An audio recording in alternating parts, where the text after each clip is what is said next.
Bueno, en este caso no voy a hacer ningún ejercicio en particular, pero voy a mostrar cómo serían diferentes ejercicios que hicimos con transistor NPN, pero en su versión PNP. Entonces, primero vamos a ver el circuito autopolarizado. Si nosotros teníamos un transistor NPN, teníamos lo siguiente. Teníamos una resistencia de base, el transistor NPN, masa, VCC y la resistencia de colector. La malla de entrada quedaba así, de ahí se podía despejar la corriente de colector, quedaba esto. Ahora, ¿qué pasa si hacemos lo mismo pero para un transistor PNP? ¿Cómo sería? Bueno, va a ser de la siguiente forma. En el transistor PNP nosotros tenemos el emisor, la resistencia de colector a masa, y esta resistencia que antes iba a VCC, ahora va a masa, VCC. Este emisor común, la salida de audio, que no la marqué, la voy a marcar, está acá. Esta es la salida. En este caso la salida está acá. Nuevamente la salida está en el colector y en el colector. Esta es la resistencia de base. En este caso, si analizamos la malla de entrada, vamos a tener VCC menos tensión emisor base, porque tiene la caída contraria, menos la corriente de base multiplicado por la resistencia de base. Esto es igual a 0 volt. Hacemos el mismo despeje y llegamos a que la corriente de colector es VCC menos tensión emisor base sobre resistencia de base, todo esto multiplicado por HFE. Es la misma ecuación. No hay que confundir este circuito con el del transistor JFET autopolarizado, que ese tiene una resistencia de drain, una RS,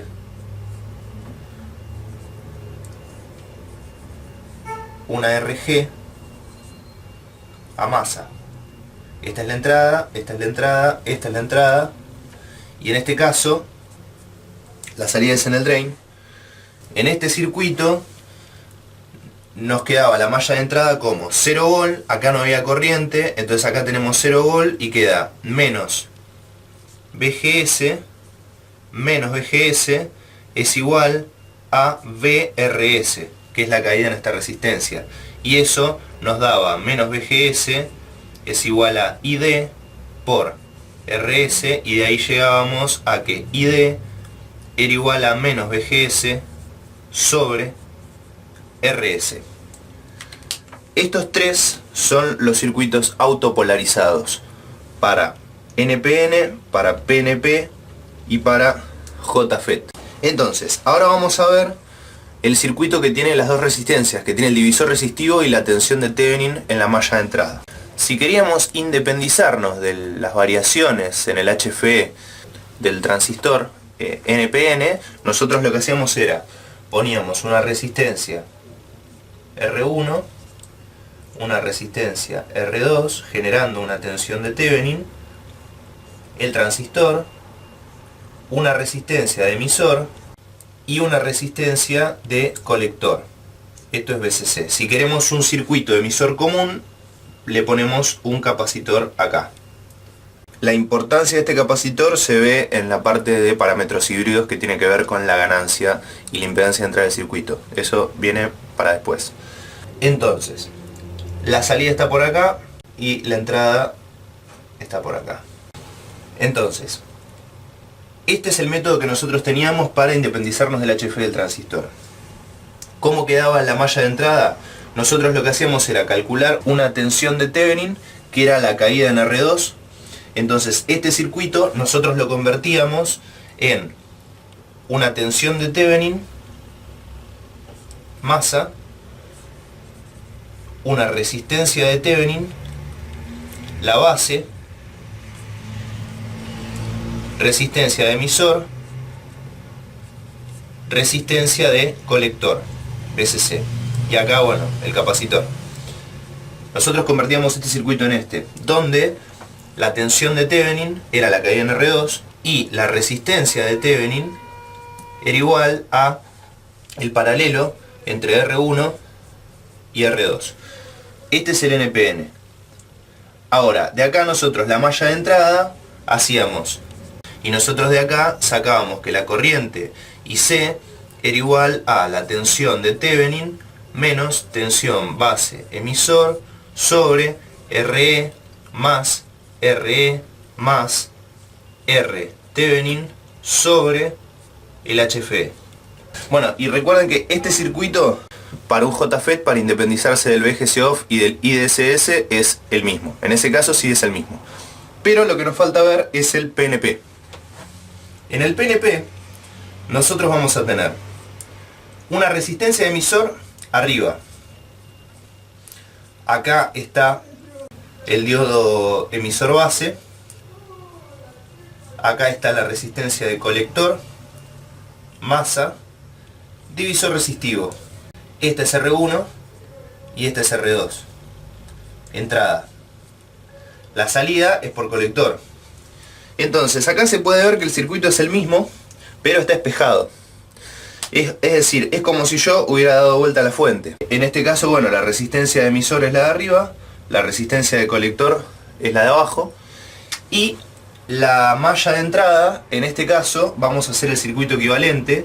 Nosotros como malla de entrada, en este caso, consideramos esta malla. Ahora, en este caso, vamos a considerar esta malla. Esta superior, que es la que incluye al diodo emisor base. Entonces, el circuito equivalente que nosotros queremos tener va a ser una tensión de Thevenin que va entre VCC y la base. Después tenemos una resistencia de Thevenin, tenemos la base, resistencia de emisor y este punto conectado con este punto. Esto es VCC y acá viene la resistencia de colector con su salida. El capacitor que está acá, el capacitor CE, para hacer un emisor común, lo tendríamos que poner acá, en la resistencia de emisor. Entonces, acá tenemos la entrada.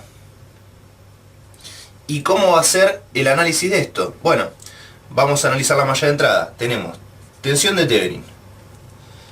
Acá tenemos una caída en RE, menos IE por RE, menos la tensión emisor base, menos la corriente de base multiplicada por la resistencia de Thevenin.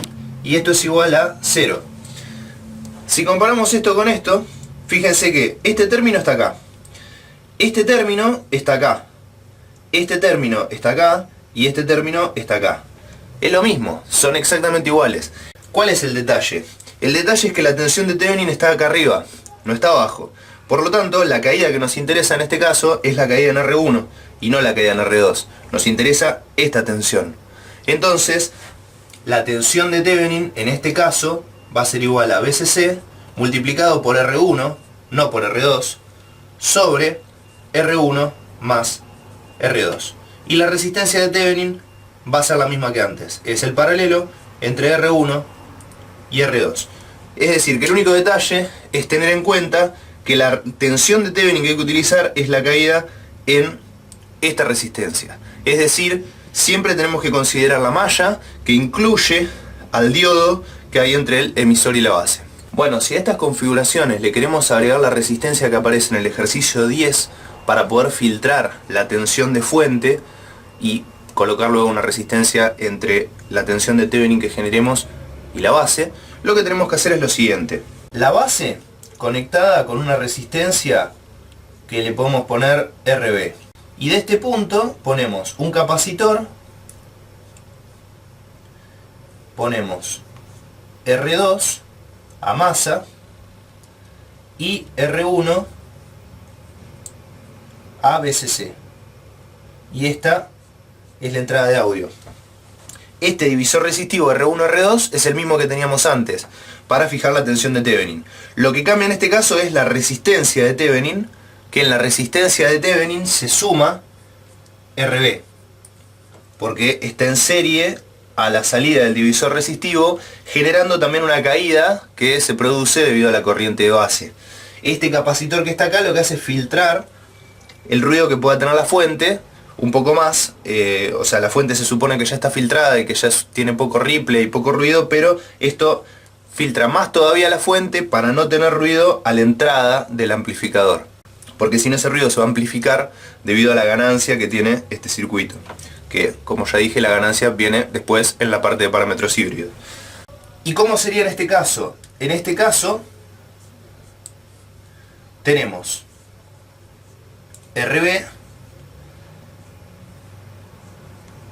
R2 a masa, capacitor para filtrar la fuente, R1, BCC. Es el mismo circuito. En este caso la tensión de Thevenin va a ser la de R1, como antes, va a ser la que está del lado de BCC, y la resistencia de Thevenin se le vuelve a sumar la resistencia de base. Entonces este circuito que aparece en el ejercicio 10 lo podemos usar tanto para un transistor NPN o para un transistor PNP, o también para un JFET, que sería similar al de arriba, al del NPN. Bueno, otra cosa que nos puede pasar es querer hacer un buffer PNP.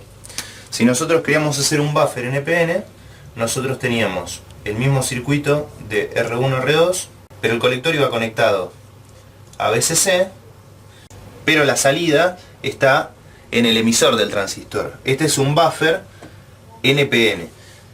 Y en este caso, bueno, la tensión de Thevenin es la caída en R2. Si queremos hacer un buffer PNP, ponemos R1, R2 y ponemos el colector conectado a masa y la resistencia de emisor conectada a BCC. La salida está en el emisor.